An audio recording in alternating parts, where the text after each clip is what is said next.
She's alive. I did. I'm okay with it. There she is. Oh wait, I got my coffee. Nice. Way back in the day. Oh. All right. It is 4:39. Good evening, everyone. Being together here today generates many emotions.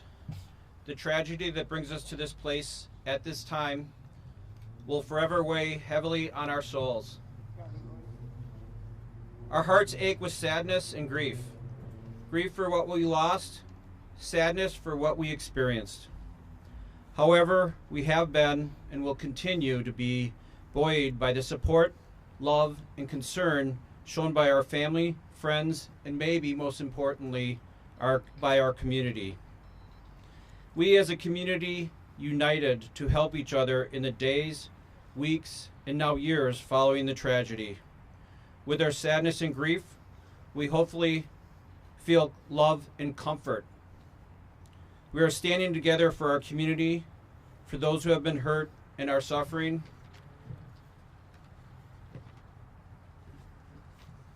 Tonight we honor the special lives we lost 4 years ago. People we lost are Virginia Sorensen, Leanna Owen, Tamara Duran, William Hospel, Jane Coolidge, and Jackson Sparks. We remember and recognize the pain and suffering of the nearly 70 others who were physically injured. We remember and recognize the thousands who were emotionally and mentally wounded 4 years ago today. Please join me in a minute of silence for each and every victim of the Waukesha Christmas Parade tragedy.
Thank you. November 21st, 2021. Our hearts ache for those suffering. We know that there would be greater suffering, but for the many organizations and individuals who stepped up, reached out a hand, and assisted. Some of the support came that night. Other support came in the months that followed. Assistance and support are still being provided today, right now, and right here.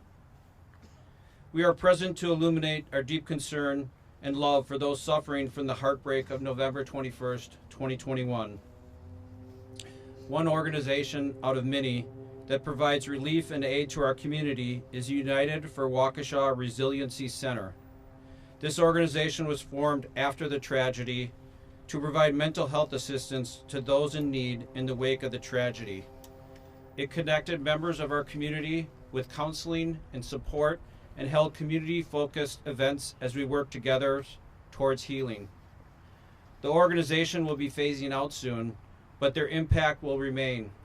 One legacy of the Waukesha Resiliency Center is the knowledge of all of us that mental health care is to be embraced, encouraged, and sought out.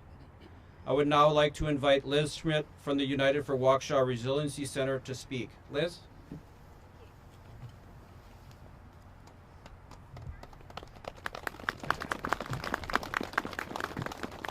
Thank you. Good evening, everyone.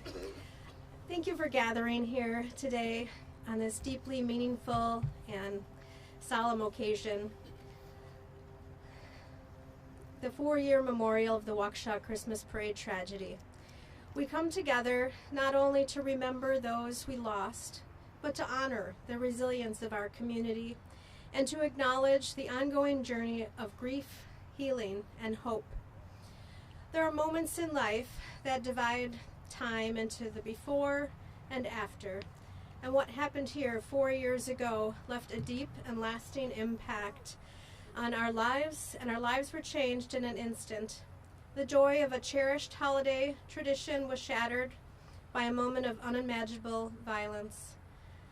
For many of us, that day still lives vividly in our hearts, etched with pain, with confusion, with loss. And while time has moved forward, grief doesn't follow a calendar.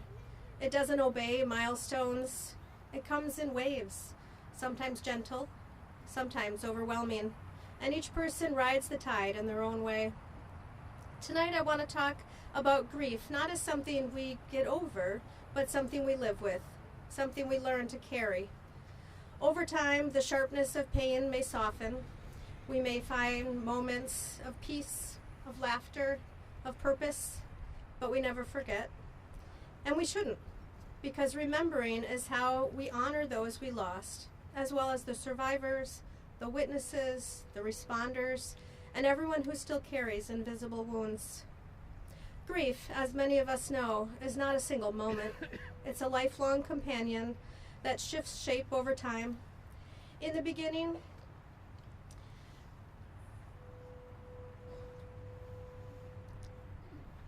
over time, the sharpness of the pain may soften. We may find more moments of peace, of laughter, of purpose. I'm sorry, I lost my spot. All right.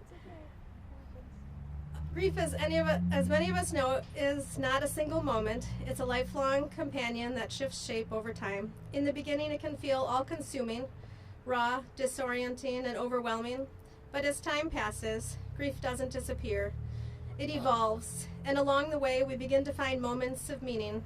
We rebuild connection, and even amid sorrow, we find hope. Hope is not forgetting. Hope is not moving on.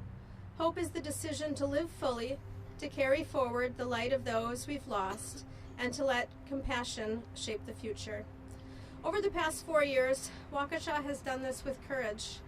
We've seen neighbors checking on neighbors, children comforting children, and survivors speaking their truth. We've seen art, music, prayer, and service used as tools for healing. We've seen our community come together to offer real help, because grief cannot be navigated alone. We were not alone then, and we are not alone now. The United for Waukesha Resiliency Center was founded with this truth in mind. It stands today as a safe and welcoming space for individuals and families impacted by the tragedy. Whether you're struggling with trauma, seeking emotional support, or just need someone to walk beside you, the center offers counseling, support groups, and a community that understands healing. It doesn't have to be done in silence. It can be done in connection. We also recognize that mental health is a vital part of our healing journey.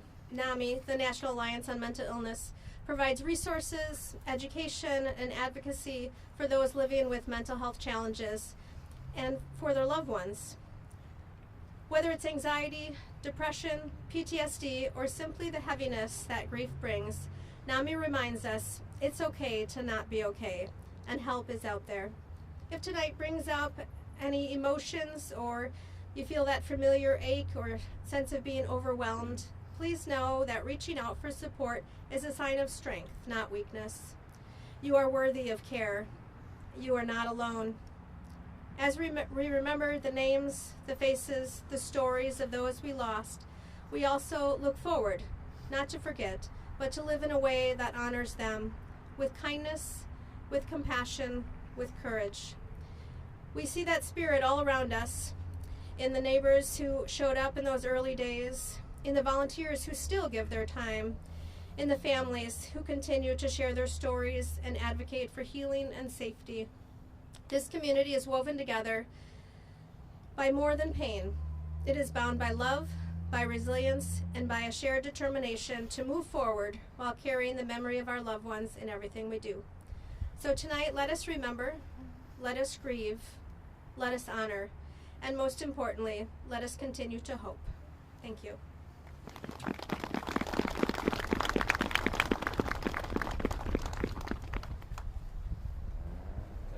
I'm going to make sure my gloves are in my pocket, that I don't leave them next time. Thank you, Liz, for your work and for the work of the Resiliency Center. I'm very proud of the fact that we had the Resiliency Center, and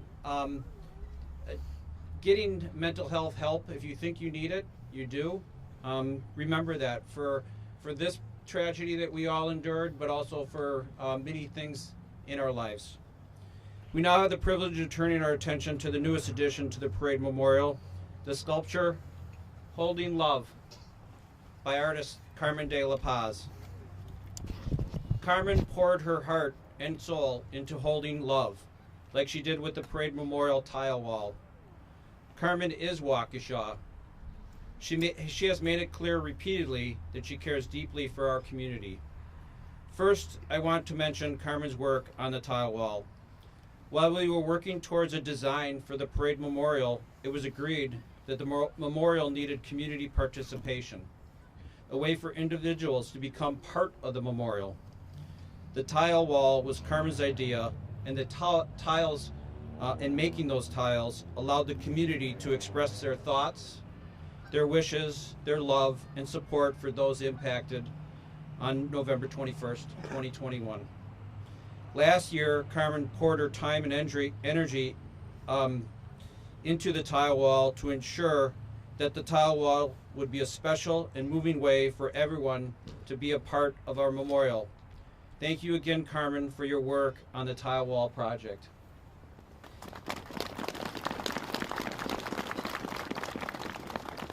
Carmen did do a lot of the work. The people who made the tiles also did some of the work, but I also want to thank Waukesha South High School, specifically Tom Mancuso and Cody Gallus, who used the Waukesha South kilns and art room for firing and glazing the tiles, and who devoted many of their own personal hours to the tile wall. There are over 1,000 tiles over there. That's a lot of work to get them made, to get them fired, to glaze them. The amount of work that was done by Carmen and the teachers at Waukesha South is truly awe-inspiring. Last year, Carmen devoted her time, her talents, and her energy to the tile wall. This year, Carmen turned her attention to the sculpture Holding Love. I understand that Carmen's inspiration for this beautiful work of art came from the Waukesha Strong Images. At this point, I need to stop talking. You need to hear from our artist, our carpenter, our TV show host, and our Waukesha native, Carmen De La Paz. Carmen?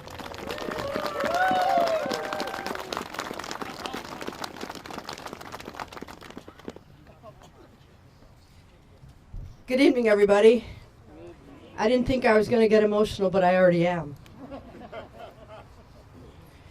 Number one is I really do love Waukesha. I really believe that everything that I am and I do is because I grew up in Waukesha. It's because I went to the Waukesha school systems, and it's because I had two amazing parents in Carmen De La Paz and Vicente De La Paz. To this day, I still have some of my childhood best friends sitting with us. Anita, Marcia Vanderhei. And it's incredible to keep those bonds that tie us.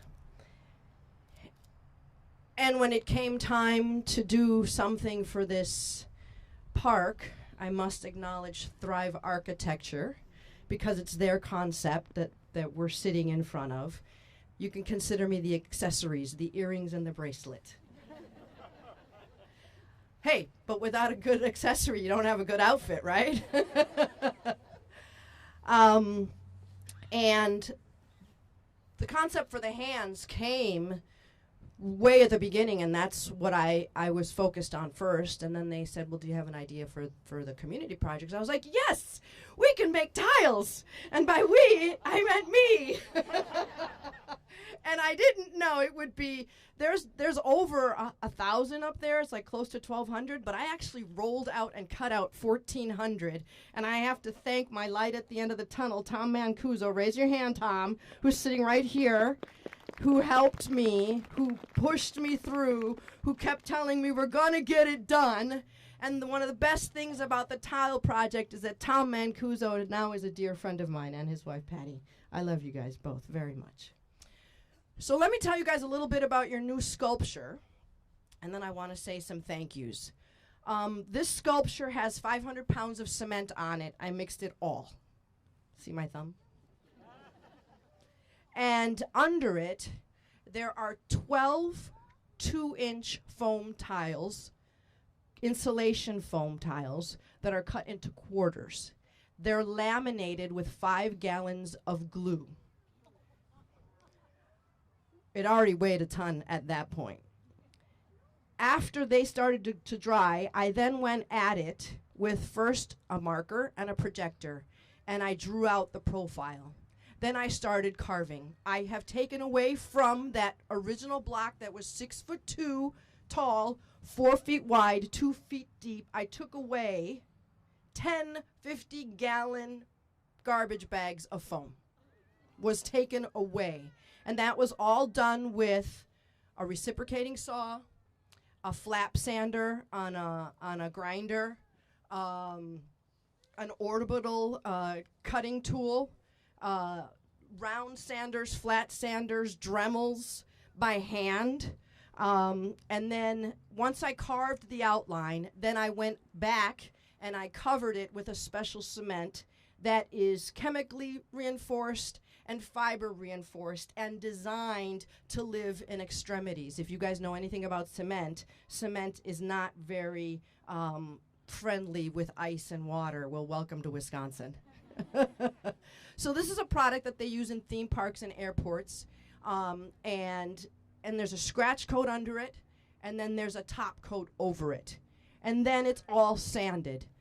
Now here's the secret. I sanded the back half with a detail sander.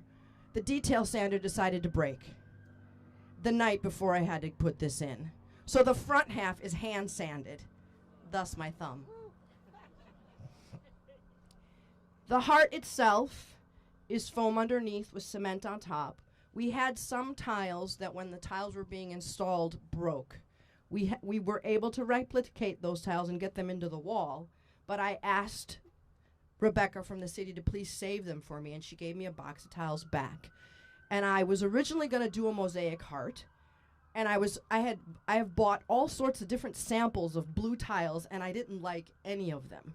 And so when finally the thought of, I've got broken tiles, that's perfect, it ties back into the tile wall, it's the exact same tones. So I took them and I broke them down, and if you'll notice, I started with the dark blue, then went to the medium blue, and then ended up with the baby blue, but purposely leaving the blue over, folding over, so that you see the real definition of the heart. Artists always leave secrets within their pieces, right? And this is for the dancing grannies that I promised them the little secret. When I was making the mosaic heart, there was one tile that I was going to come back and fill in. And I got everything done, and it was all masticed in, and it was the next day, and I was about to grout it, and I forgot that I was going to have to fill that spot. And I decided, you know what? Waukesha's heart is broken in pieces, and we are all missing a piece of our heart. So I purposely decided to not put that piece in to represent those that we have lost, that we wish were here, but they're missing from our heart. Thank you. So moving on. So that's your piece. It weighs 500 pounds. I hammer drilled the holes into the cement. Thank you to the Waukesha Park and Recs and the DWP guys. Brian for carting it over here with Mr. Rogers. Roger did an amazing job. They strapped it onto a flatbed, and I followed it all the way here, like nervous. And then they got it into place, the two of them. This thing weighs 500 pounds. And then Jeff showed up and helped me because my drill burnt, like literally was smoking when we were drilling through the steel plate. So between him and Roger, they finished drilling through the steel plate. I drilled through the cement. We've got 9-inch bolts that go all the way down with catalytic adhesive. And then God always sends angels, right? God always sends angels. And I had this catalytic adhesive, and it was 45 degrees yesterday. And if you know anything about adhesive that's catalytic, it needs to be hot. So I'm not strong enough to squeeze this thing, right? And this guy by the name of Rudy, who was here to do your irrigation plot, was here to meet John, is talking to me. And I'm like, hey, buddy, can you do me a favor? Can you squeeze this caulk tube? Because I cannot get this stuff out. Well, there was my angel, Rudy. He helped me in a pinch, and we got all the bolts in there. And so I'd like to thank that crew behind the scenes. I'd like to thank Rebecca Peterson, who's my, I call her my talent agent here in Waukesha, because she does all the publicity bookings and all the interviews and everything. And then I'd also like to thank Sean Riley. When I first got back to Waukesha, I know you guys know, I feel like I'm at the Oscars and the music's gonna go, but there's no music, so I'm gonna keep going if you guys are okay with that. When I first got here, the reason why I was stuck in Waukesha. I'm no longer stuck in Waukesha. I had a stroke, and I was given last rites, and they told my mom to prepare for her funeral because I had a hemorrhagic stroke, an aneurysm burst in my head, then I got sepsis, then I got staphylococcus, which then caused encephalitis. I woke up to a priest saying, "Are you prepared to die?" And I said, "What are you talking about?" And he left, and I felt a presence in the room waiting for me. I swear, there was someone waiting for me. And I looked up and I said, "I love you, and I am so sorry, but I am not ready to be with you." And I said, "Use me as an instrument for your greater good and leave me here and let me do good things, and I will do good things." Thank you, God. Here are my good things.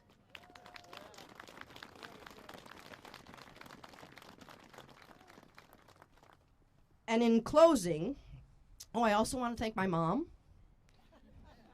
for making the meals and bringing me the cookies and the crackers with the cheese while I'm doing things, and Sandra, who helped me put this heart into place because it was too heavy and I could not get it there. And I love my mom, and my mom is a huge inspiration for me. And what I was going to say is that when I got stuck here in Waukesha, I did not want to be here because I didn't have a purpose here. I was like, my career is not here. My television career is dead. What am I going to do in Waukesha? And then Sean Riley asked me to be on the Landmarks Commission. And like, seriously, it gave me a purpose. It gave me a reason and a feeling of being a part of this community. So I thank you, Sean, for bringing me back into the real world and into life through that action, which you didn't even really know. But I really credit that as to me coming back and deciding that, okay, I'm in Waukesha, and if I'm going to be in Waukesha, then I'm going to be a part of Waukesha. And then Roku called. I'm the carpenter on the Spanish version of Ask This Old House, and we shot it right here in Waukesha. So if you can't take the mountain to Muhammad, you bring the Muhammad to the mountain. Roku came to Carmen in Waukesha, and they're coming again. So at the end of the day, I'm grateful. I did all of this piece in silence, thinking of the 6 people that left us. And for Virginia Sorensen, whose funeral card sits next to me every night in my bedroom, I look at it. Thank you for sharing that with me. The Owens, Tamara Durand, Bill Hospital, Jane Coolidge, and Jackson Sparks. If I could bring you all back and erase this park and take it all away, I would do that, if I could do that.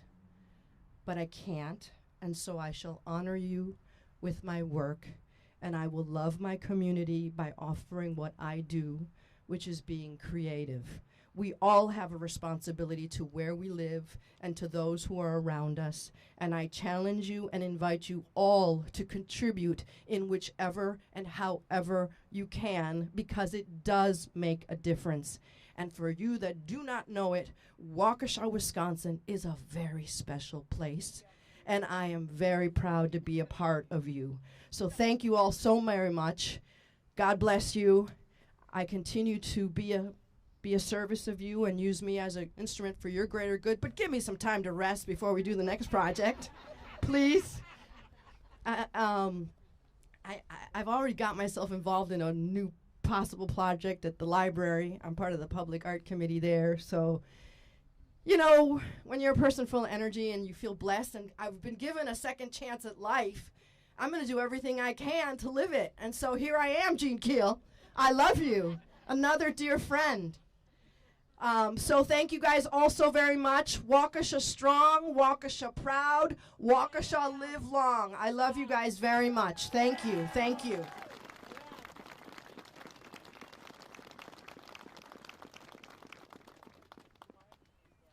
Waukesha is strong.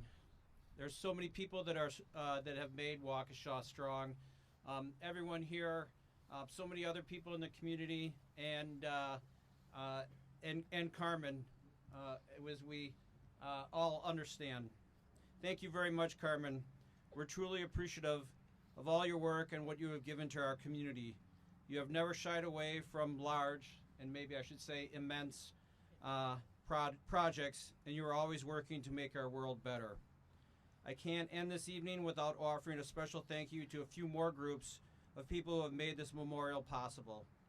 Thank you to the Parade Memorial Commission, as well as the Common Council of the City of Waukesha, for their hard work throughout this project. Many of them are here tonight. Second, and Carmen,